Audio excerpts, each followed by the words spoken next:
Hello guys, gagawa ako ngayon ng rice puto. Meron akong nakababad na bigas. Binabad ko na buong araw. So malambot na siya. Nadudurog na. And ito lang yung mga sangkap niya.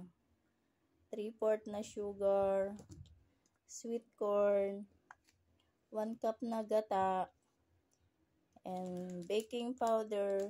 Lalagyan ko rin siya ng isang swak. And yung pinagbabara na tubig. So, yun lang. I-blend ko lang siya. Ayan.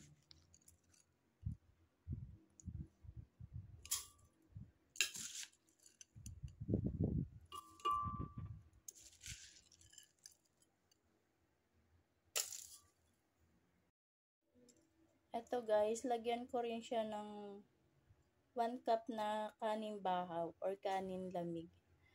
Para kahit malamig na yung puto, malambot pa rin siya.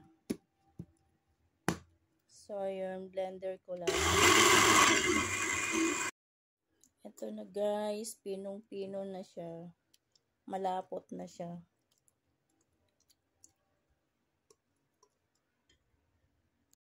Ayan, lagay ko na yung gata. 1 cup lang ito. Then, yung sugar, 3/4 lang.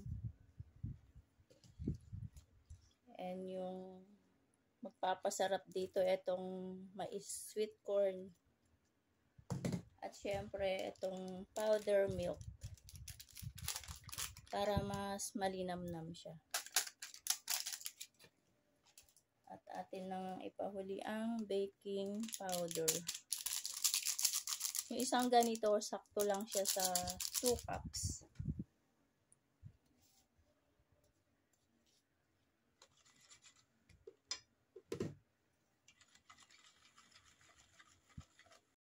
Ito na nga guys, salin na natin sa mga cup.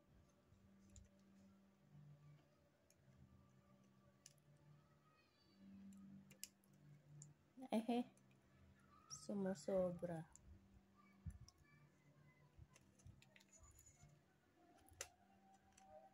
Aapaw pala siya. So, hindi ko nakokontrol. So, yun lang.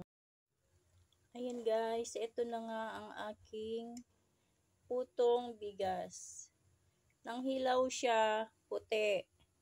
Nang maluto, naging dilaw. Dahil siguro sa sweet corn. Yun.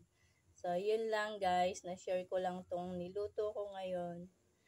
Special puto rice with sweet corn. Thank you for watching.